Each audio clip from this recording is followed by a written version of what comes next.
And in Heels is a motivational, inspirational, and educational podcast for women entrepreneurs. Let's learn from each other, laugh with each other, and support each other so we can all succeed together. And just remember, women can do anything, and in heels. Welcome to And in Heels. Today, we are so excited to welcome Rachael Somerman. So Rachael is the founder and a developmental therapist for Unlimited Pediatric Therapy and The Barn. Welcome, Rachael. Hi, guys. Thanks for having me here. We're so excited to have you here. So we get to work with Rachael on many aspects of her business, and we've gotten to know her really well. So we're so excited to have you here today and to share your journey with us, but we're going to let you lead off. Yeah. So, I mean, Rachael, we obviously know you from networking events and just many conversations with you, but tell the audience who you are and what you do. Yeah. So I'm a developmental therapist, which in basic means is I know a whole lot about development for infants and toddlers up to the age of like 3 to 5. Okay. And work with kids with delays and disabilities. I started Unlimited Pediatric Therapy in 2019 after being a therapist for like 6-7 years at that time. I guess there's 27 of us now. Wow. In your practice? Yeah. Wow. Speech therapists, developmental therapists, physical therapists, and occupational therapists also. Wow. And we go into homes in 5 different counties and see all the sweetest little babies. Mostly kids under the age of 3 that have any type of delay, disability, that kind of stuff. And then in 2020, obviously the world ended. And briefly anyway. For a minute.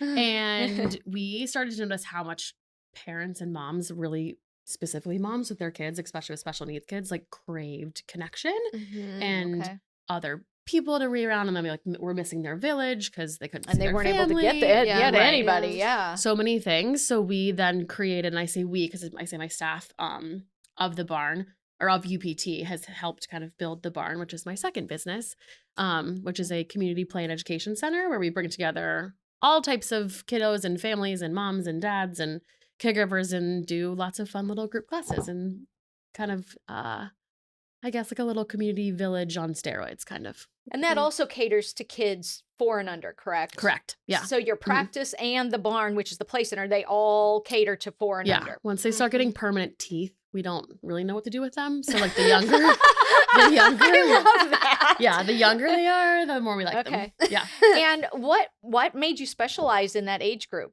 I have loved babies since I was like a baby. Okay. Yeah. I remember being like 7 when my next youngest cousin was born, and sitting on a table and just watching him like this when he would just like move, and he was just the cutest little thing. So your passion for babies. Yes. I love a tiny human so much. I don't want any of my own, so I just collect all of them in the community. Well, that's wonderful though that you made that a part of your career and your passion. Yeah. And so when you created Unlimited Pediatric Therapy, what is your focus with that? What do you do to help those babies? Yeah. So part of it was, I feel like I could only reach so many kids, right? So like I have a caseload, I can see 20, maybe 30 kids a week, and like that's pushing it. Right. And I just wanted more of a reach. So the easiest way to get more of a reach is to build staff under me, and then they have their 20 to 30. Okay. And as we've grown now, I mean, I think we have like 400 and something active kids. Wow. That we're either touching once a month, we're touching, 2 to 3 times a week, kind of anywhere in between that. So my reach, I just wanted to reach more people, and I wanted more quality and control, I guess, over the home therapist, because you're not in a building with other people all day. You're in people's homes. It's very easy to, bend a little bit and things like that. So I wanted more control over the quality for some of these kids, And I would think for the kids too, it's very intimidating to come into an office, especially if they have any kind of sensory issues. Yeah. And now they're able to stay at home, which has to give then you as the therapist more leverage in their behavior and their cooperation and their comfort level. Yeah. The rapport building is a lot easier, and there's a lot of research that supports the early intervention piece, which is that birth to 3 being in home. So it's just, they're more comfortable, their own smells, their own toys, all that stuff. Well, kudos to you to having that vision, first of all, and then the desire to take your passion and your career and expand it to be able to affect and help so many more families and children. Like, that's awesome. Yeah, that's amazing. I did not know that part of your story until just now. Oh, yeah, there you go. So that was awesome. Yeah. Thank you. But you didn't wake up and have 2 businesses and just say, I'm going to do this and have all these people working under you and all this reach. So So what was your motivation to do this and to start your first company and then your second company? Really, like I said before, like just the quality of having more control and having that bigger reach. And I've always kind of bucked against the machine a little bit and kind of raged against the man. No, So I like that. just, So there's a little extra Rachel coming out there. Yeah. Yeah. So I just So the don't control. tell me I can't because watch me do it anyway. Yeah, well, and you have more control when you make the rules, right? Yeah. So as soon as I was able to make the rules and write that rule book, I then had more control over Now, did you everything. always want to be a therapist? Like, what made you go down this road? I mean, I know you love babies, but that didn't translate to I'm going to be a therapist. Like, like what was your journey to get there? So I actually only have a bachelor's degree, which most therapists have master's or doctorate degrees. I have a graduate certificate because my bachelor's degree is in child development and family studies, like very broad. And I was a teacher for Head Start, which is on low income special needs type preschool, basically birth to 5, I guess they did. I did that for about 7 years all through college, and I wanted to teach for a long time. And then there was just no money and there was no control. And I like both of those things together. So don't we all? Don't we all? I took a position as a director at 24 years old of a facility, which I was very underprepared for, which I ended up getting fired in like 6 weeks. So that was great. But that brought me to find this developmental therapist credential that I could do, which I never would have found had I never gotten fired from that job. So thank you to that place. For a reason. Yes. And then I just learned how to do that and just kind of grew from there. And after 7 years of doing it for another company, I was like, I want more control over this. And so I started that one. So it was really a journey to become a therapist. It wasn't just like right there in your plan all along. It was a, well, let's try this. Let's go there. I got fired. Oh, and now this. I mean, it's amazing how sometimes fate can play a role in leading you on a path, isn't it? Yeah. I have a business minor from college, which I got because I was like, I'm going to open a daycare center, like a little preschool. And now I look at it, I'm like, that's ridiculous. There's no way. It's so much. No. That's ridiculous. No. So, yeah. So I think that like, I guess it was a path. And I look back and I'm like, I couldn't imagine being anything but an entrepreneur because I'm, almost 4.5 years into it now, but it feels like a lifetime. It does. It does. Well, and entrepreneurship for everybody is a different journey, as we've all discussed, I think on different meetings, but, you really have made it look easy with your practice because, I mean, you opened it and it's successful and you've been able to grow it to a really astonishing level, I think, in the short amount of time you've done that, which is kudos to you. Not every business owner has that type of experience. So that's awesome. Along the way, what has motivated you? What, whether it's been someone in your life or something in your life or different, maybe it's a combination of those things. What's been your motivator for moving forward and success? Probably a mix of my staff and the families that we work with. So I somehow stumbled upon a really great knack of being able to hire well and bring together staff members that like each other, that are helpful to each other, that want to learn from each other, that are not just skilled clinicians, but really, really good people. And that's a talent. Because that's hard to find. No idea how that happened, but I kind of hire with my gut. And most of my staff, they'll tell you that I hired them in their first phone call before I even met them. And some of them have been with me since the start, the entire 4 years. And aren't going anywhere. They better not be. Note. But that, and then the progress with the families, the more in-depth or difficult kids that we see, or the more progress that we see from kids that we didn't expect to see a lot of progress from, like that's such a huge motivator to keep going because you're just making such an impact. Like everybody has to work, you have to make money, you have to do that to live your life, but like imagine a world where you get to do that and impact so many different people. Like it's so cool. That's the gift in it, right? Like that's the gift. So tell us a little bit about, you have your pediatric therapy business. And then you decide to open the barn. How do those two go together? And what made you decide to take that leap into a second business? Yeah. So COVID definitely was a big push because we wanted a place for people to come that they felt clean, safe, comfortable. So back to that community part, right? Yeah. And then the other piece of it was I've been a therapist in St. Pete since, I guess, 2015. And I've gone with families of kids with special needs to libraries and to other facilities and other places, and it just didn't feel like they could help them. And those kids deserve to have socialization too, right? Those moms deserve to have connection as well. And so it just didn't feel like there was anywhere that was inclusive enough, that I felt was inclusive enough.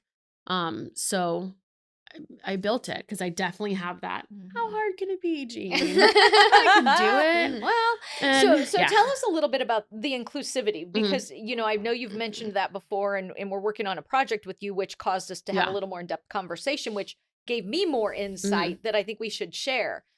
So when you have children that want to go to an educational play facility, Right. but then you have kids that maybe do have special needs or special requirements, how do you bring the two together? Yeah. How was that designed? So for us, it's kind of easy because this is our world and this is what we do. But basically, again, back to the research, like the research shows that kids can scaffold their learning up and down. So a child that's typically developing on track for all the things can learn just as much from a kid that has a delay or a disability, and vice versa. So putting them together in the same room does magic. Putting them in the same room does magic for the parents and the caregivers as well. Yeah. So the biggest premise that like sets the barn apart was that all of our curriculum is made and created by licensed and certified therapists. So our language classes are written curriculum by a speech and language pathologist. Our little food sensory, taste safe art classes, those are done by occupational therapists. Like we have very good quality staff and education going into what's appropriate for kids. It's not appropriate for a 1-year-old to sit at a table and play with an art project for 30 minutes. And that's what some of these classes are doing. And then the kids are losing their mind, and the parents are like, there's something wrong with my kid and they can't do it. And we're like, that's just not appropriate. It's appropriate for them to like run in circles and be little lunatics for a while, and that's okay. Right. They're still learning that way, So that I think was the big part that sets us apart. We're not only for special needs, but we definitely, I kind of say that like the world is built for people without needs, and then it's inclusive for kids with special needs, and the barn's a little bit different. We built it for kids with needs, but it's inclusive for all because it's definitely needs forward. So kids without special needs are going to have a great experience. 100%. Absolutely. But the kids that do have special needs are going to have the environment to cater to them, but also have the exposure to kids without that. So then they begin to intermingle, and that has to be beneficial for both sides. Yeah, absolutely. Yeah. Yeah. The way we design the facility with very calm colors and not a lot of lights and sounds and not a ton of equipment and things, and it's very cozy and calm and comfortable, is really built for our kids with special needs, so their equipment can get in and out of there, so that they're not visually overwhelmed, all that kind of stuff. And that just naturally helps calm every toddler. They're all just little crazy drunk adults anyways. So. I love that description of a toddler. Think about it though. They fall over a lot. They run into a lot of things. They just want a snack. That's They're true. very loud. They're true. very much just little drunk adults. I love that. I've never had a room of toddlers described that way, and I will never unhear or unsee that again. Yeah. Because that Come hang out at the barn. They're just like staggering all over each other, like fighting over things. Yeah. I love that. That's hilarious. I never viewed it that way. They're the best. So along your journey, Rachael, obviously, again, like Morgan said, you didn't wake up one day, or even that 7-year-old staring at that baby cousin think, well, I'm going to go to therapy. What was your journey like? What was your, we had a doctor in here recently, and she said she went to school to be, I think, an accountant and ended up a doctor. Like every journey is different. Yeah. What was your journey? Very bumpy. Again, I just have that like, how hard can it be, Jean? Like I just am quick to throw shit against the wall and be like, let's see what sticks, right? I have the greatest staff that I wish I would have hired people sooner. So having staff in place with the second company already made the second company so much easier. Yeah. Because I already had that like support system, and hiring is one of the hardest things you can do as a business owner. Like, let's be real. I think that's one of the hardest things I will take a wonderfully fun, bubbly, connective person that knows nothing over someone that knows everything that's a little bit dry. Oh, so true. 100%. If I can teach you the clinical aspect of this. You can't teach people personality. No. And if you don't fit in with a team, all that stuff. But so tell us about some of the bumps, because as the listeners out there and the business owners out there, and whether they're just getting started or they're midway through or they're thinking about shifting gears or whatever phase they're in, we've all had things and we've all had to overcome things or navigate things. Yeah. What are some of those things you would want to share to give someone else hope that like it's going to happen and it's okay when it does? It's just in how you respond to it, right? Well, and it's going to be hard. Like you have to choose your hard. It's hard to get up and go work a 9 to 5 every day and answer to a boss. It's hard to work 18 hours a day and then be like, can I even make payroll next week? Right. Because for the first 3 years of my company, I was like, are we making payroll this month? Because of how insurance companies works and all of those things. All the things you got to learn about running a business. Right. Yeah. So I think you just have to choose your hard and figure out like how much perseverance you want to do with some of that. Yeah. Cash flow, I think, is every business's biggest hurdle. So cash fixes everything, right? Yeah. Yeah. Once you get the cash and once you're over that hump of break even, life gets a lot easier. Right. For sure. But even that like term break even, like I don't know that everybody it doesn't mean really it's making money. Yeah. Right. But everybody that doesn't really understand like entrepreneurship. Oh, people are like, oh, you're a business owner, you have so much money. I'm like, I had way more money before I owned any business. What do you mean? Like, let's be honest here. I don't know about that. Because people don't understand the terminology and the aspects of running a business. When you work for a company, you hour to hour, salary to payroll. Right. That's kind of it. In the background, you're not really recognizing any of the other things. And there's a lot of other things that happen. Right. So I think those were a lot of hurdles that I was literally, how hard can this be? And then I popped up with workers' comp insurance and liability insurance and all these different things. And I was like, I don't need that. That's $6,000. I don't need to do that. Right. My lawyer's like, you need to do that. And she was just a good friend of mine, not even my lawyer. She's like, do you have a lawyer? And I was like, no. You? Do I need one? Yes. Like, those were some of the biggest bumps. But how naive we can be, right? Yeah. And we've talked about this on other episodes. We start businesses, and you said it eloquently earlier, out of a passion. Sure. Yeah. Out of something we love. What ignites us? Well, then you got to figure out, well, great, it's a passion and it's something I love, but how do I make it into a business that I can actually make money from? Profitable. Like that's the hard part, right? Yeah. Hiring people's the hardest part, but I get what you're saying, that's a hard part. So how did you, so you were going to be a teacher and then you went here and then you went there. Like how did you get there? That's a big journey.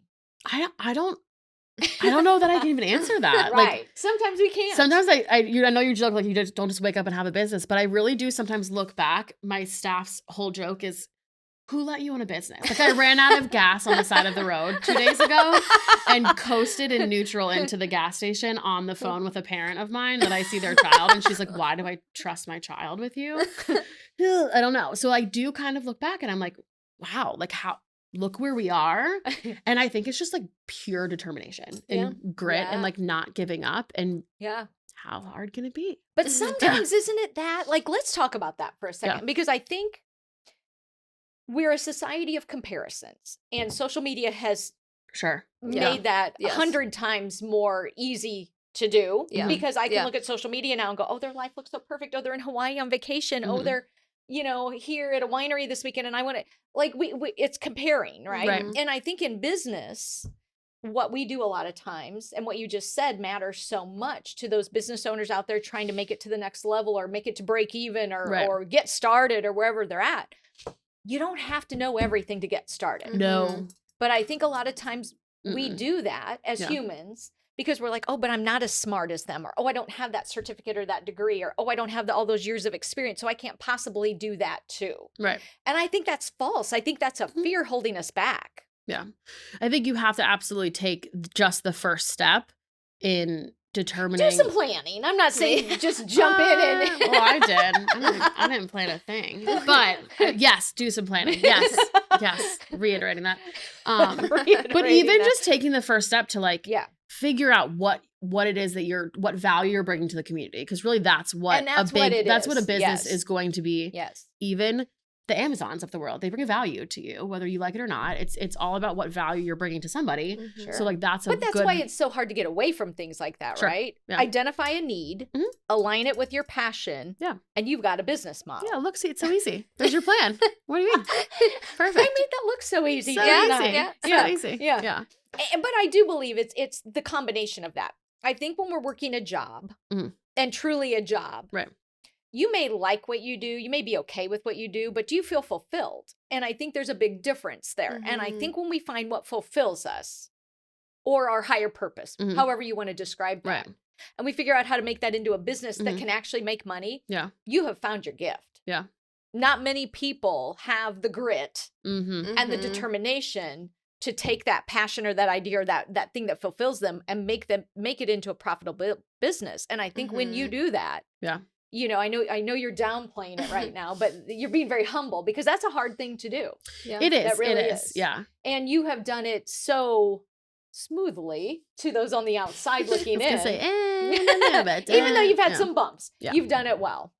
So tell us, you know, obviously in your field especially, you have to continually educate yourself, and we all have to learn as humans to be better. In one of our coaching trainings, and this has stuck with me forever, and we say it almost every episode. You cannot be better tomorrow if you don't learn something new today. It's just like a fact. Like that's not I'm going to motivate you or I'm going to inspire you. Like if you think about that in its true fact of statement, you cannot be better tomorrow if you don't learn something new today.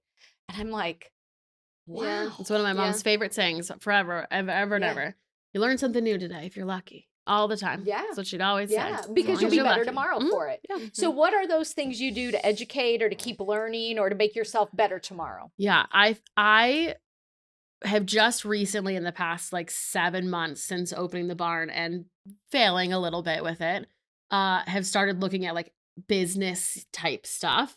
Prior to that, I was all treatment all the time. All I did was learn more about how to help my kids, what treatment methodology, what modalities to change. Also like continuing education units for my licensure was all I ever did. So in the last little bit, I've started looking a little bit more at business stuff and started to be like, maybe I'm not as good at this business stuff as I think I am.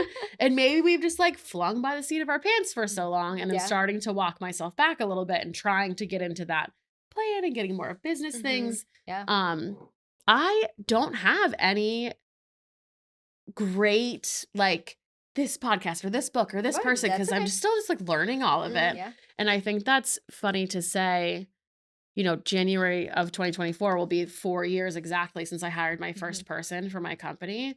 And I'm like, it's so funny now, 4 years in, 2 whole businesses, an entire 4,200 square foot brick and mortar. Now I'm like, let me learn about business. Like, let me learn how this works. But it's never too late. No, not at all. Because if your goal is to scale at some point again, you have to do that part now. Yeah. You know, the part that you bumped over before, but now is becoming essential. So it's never too late to step back, I think. And that's a great lesson to share. I think that's really phenomenal to share. Yeah. I've definitely flung by the seat of my pants for a long time and would like to change that. So when you are digging into the business side of things, what are you using to get education on? Is it books? Is it people? Is it individuals? Kind of leaning a little bit more on people that I know at the moment. So like leaning into some of my friends that own businesses, leaning in. I have a phenomenal accountant who's she's been with me since I first started. Yeah. She very much supports me, very much checks me when I'm like, I want to do this. And she's like, you're not doing that. Like, that's not going to work. Let's ask some questions. Yeah. So I think like leaning in on different people that are around. And I try to keep myself away from the social medias because I think there's so much out there. And I went down that path for a minute and then I started to be like, this is why I'm failing. No, this is why I'm failing. And it was like black and white. You're self-diagnosing. It was like, this isn't working for me. So I don't really know how to read. Like I can't sit and read a book. I can't ADHD, like retain it. So books aren't for me.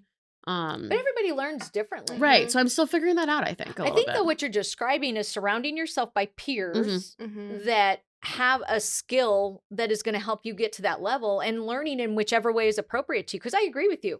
I have an eye disorder that makes it very hard to read as the day progresses. So in the morning, my eyes are good. It's a muscular disorder. In the morning, my eyes are good.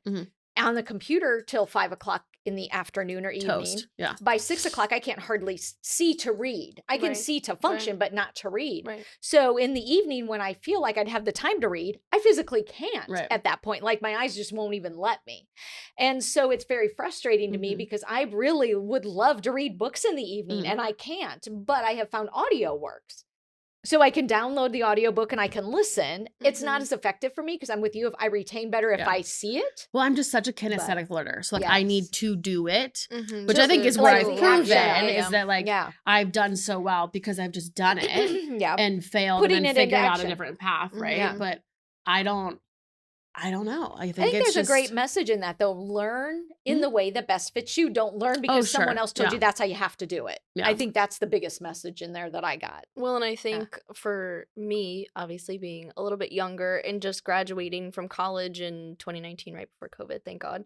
But being in college and they tell you like you have to have this audiobook or you have to buy this physical book. And I'm the same way. I not so good with books. I don't read, which is not great to say, but I don't. But I think in my young professional years and being a part of networking groups and being able to learn from other people has been so powerful because you use their experiences and their education to better yourself through, you know, just having conversations or through learning about their business and that's powerful too, just as powerful as a book probably in most probably cases. more so sometimes. And it's easier to connect, I think, too, because you have that personal relationship and that personal connection. And you're like, I know this is fact because I've watched you do it, you know? Like some of the people that I've talked to and leaned on, I've watched them build their businesses over the past, you know, 5, 6, 7 years. So I know that what they're telling me is fact because I've seen it, you know? I think one of the other things to keep in mind with all of that too is stories. If we can figure out how to learn through stories, or as we're beginning to educate about our businesses, say you're trying to educate, you know, parents on why this program works or why this class would be great or whatever it is that you're discussing. Stories are a great way to connect with people. And I learn through stories all the time. Like if I can find a story about something I'm trying to learn about, I'll read the story to get the gist of it as opposed to just the lesson itself because it's the story that you're going to remember. And so those are that's another great way to really retain and to learn the lesson is through a story. So as we're all building our brands and learning our whys, learn what your story is. Like your story is a really great way for people to connect with you on that human level. Well, in our final parting note today, it Oh, went by that went so so fast. But what would you tell, you know, a word of advice or a nugget to walk away with today? What would you tell our listeners on to keep going, to find your passion, you know, the grit, the determination? Today? I think to just do it. Yeah. Honestly, like I think just do it. Like just take the step.